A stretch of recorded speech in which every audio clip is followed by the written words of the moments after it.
Hello and welcome to episode 15 of We Bought a Boat. Coming up in this episode, we're going to discuss, is the East Coast a beautiful place to sail? We're going to revisit some of the beautiful harbours, marinas and anchorages that we visited during the season. We're going to discuss the type of sailing conditions that we encountered during our trips out this year, and just discuss, is boat life, boat ownership and cruising all that we thought it was going to be?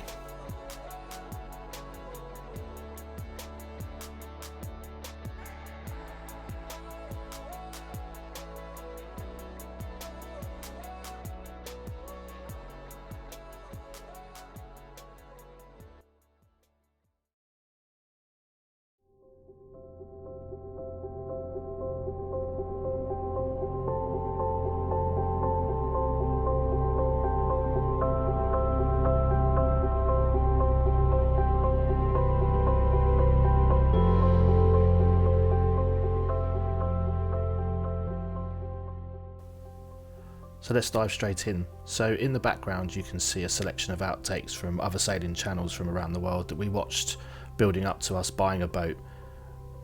Watching these videos gave us a lot of inspiration to get out on the water, learn to sail, take my sailing courses, become qualified, and then inevitably ended up buying a boat.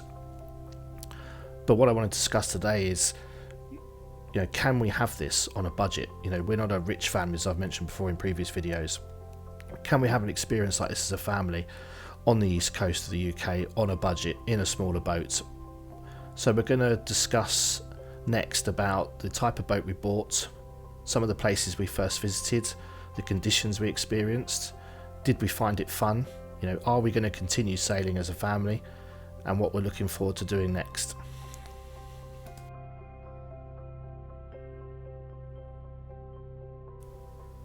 So the boat we bought, so we bought a Snapdragon 890, and you can see here some pictures that I've pulled from previous episodes.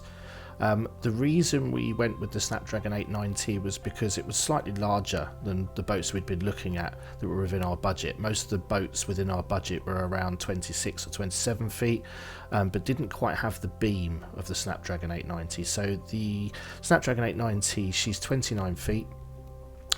Beam just under 3 meters, but quite nice and spacious down below, and that's something as a family that we really required. We did pay a bit more than we actually first budgeted for with the purchase of the boat, but we felt like we got a good deal, although in later episodes you found out we did find some issues with rigging replacements, some engine problems, gas heaters, fridges, etc, etc. We've been over this in previous episodes, but no, overall we're very happy. You can see some images in the background from the interior of the boat. She's quite nice and spacious down below when she's tidy. These images were from episode 1, I think, when the boat was out on the hard, so she's a bit of a mess because I'm working on her and getting things done. But a nice galley, a nice kind of saloon area. The area on the left there goes down into a double bed, the V berth, and the toilet, which has a pull-out tap, so you can actually use it as a shower, and it's a wet room. So overall we're quite happy with the boat that we purchased.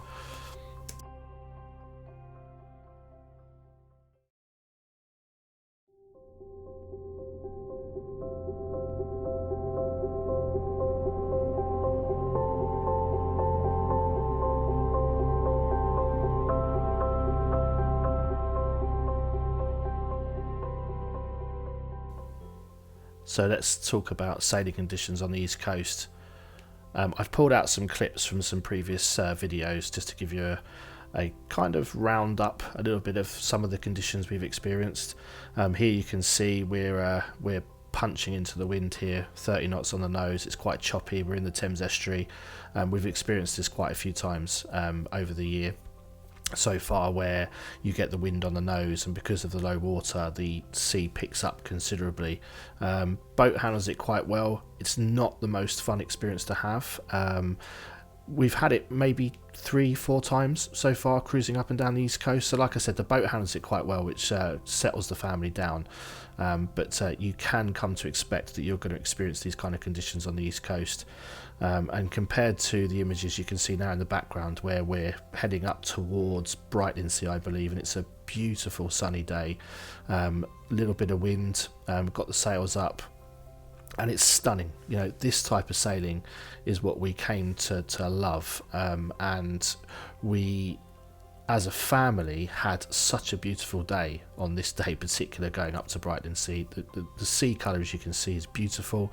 The conditions are perfect. It's idyllic, and we did feel like we were experiencing, you know, like those guys on the big YouTube channels, the real kind of sailing life that we had wanted when we first bought a boat. So, you know, in answer to my question in the video is, can you have it on the east coast on a budget? Yes, you can. You know, we've sailed during the night, as you can see here. This was an early morning start we had out of Brightlingsea, heading back towards Benfleet. It was a really lovely morning, quite warm, as it turned out. I'm in a hat and coat here, but it's you know, it's actually quite warm, and later on during this episode I get all this stuff off. But you know, you can have some beautiful experiences, but you've got to be aware that you are sailing in an area that does have low water, lots of sandbanks. The wind can pick up, the seas can pick up, so you've got to be aware of that. You've got to be prepared to deal with those situations, and if you're not comfortable going out in those kind of conditions, then I would highly recommend that you really do a good check on the weather before you go out sailing. So if you do your due diligence and you check the weather, you can experience some beautiful places. This is Queenborough Harbour that we've been to many times throughout the season. It's a great place. It's very cheap. It's only a 2-3 hour sail from where we are across the Thames estuary. It's got some basic facilities, mooring buoys. It does have a hammerhead you can pull up to, but it's quite cheap. It's about £14 to £17 a night. It's got a nice pub you can get off to. The water taxi is free. You often bump into or raft up against other sailors, as you can see here. It's quite a nice place to visit when the weather's great, and a nice, easy, quick sail. This is Brightlingsea Harbour, one of our favourite places, a bit further along to visit. It's about 6 to 8 hours depending on the conditions, but here you can pull up onto a floating jetty. The water taxi is not free, it's a bit more expensive. The mooring's a bit more expensive. You're looking somewhere between sort of £24 and £30 depending on where you go, but again, a great place to visit. The staff here are amazing, very friendly, very helpful, and it's turned out to be probably our favourite destination so far this year, and we've spent about 5 or 6 nights up here at Brightlingsea, and we will definitely be visiting again there next season during the summer. This is Stangate Creek, which was the place we did our first anchoring at. It's not far from Queenborough, it's just a bit further up the Medway, but again, beautiful, idyllic, great views, very calm, lots of space to anchor. We had a really good night here, and we will definitely be visiting here again next year as well. It really is beautiful, and we had a really pleasant sail over here. We rafted up to Ian in this occasion. He dropped his anchor and we rafted up to him, but we had a fantastic night here. Beautiful views, great wildlife, and just a really good place to drop the anchor, relax, chill out, and prepare for the sail home the next day.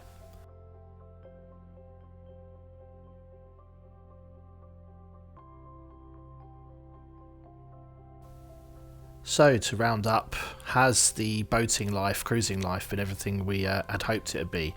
I think in a nutshell, yes. I think we've had our ups and downs, we've had our challenges. We've had moments when we've second guessed, did we make the right decision buying a boat? But I think overall, we're very happy. We've had a fantastic experience as a family. We've experienced some beautiful places, some beautiful sailing, and vice versa. We've experienced some not so decent conditions and not so beautiful conditions. But I think you take the rough with the smooth when it comes to sailing, and I think that's something you learn. We're really looking forward to next season. We've got a couple more trips coming up before the end of the season. We've got a trip up to Burnham with Ian to drop his boat off. He's having his engine replaced, and that will probably be it then. We'll be pulling out on the 1st of November. We've got a few jobs to do on the boat over the winter period, some upgrades, obviously the usual maintenance bits and bobs you've got to get done, but overall we've had a really great season. I think the East Coast is a beautiful place. We haven't explored all of it. We've explored a lot of it, and we'll do some more when we get into next season. We're hoping to get in nice and early, but as I've mentioned in the previous episode, our big plans for next year are to head down to the south coast. We're looking to get down there sometime in end of June, early July, for July and August, and as you can see from these images, this is the kind of places we're hoping to visit next year. These are some clips from Kadoa Sailing Channel.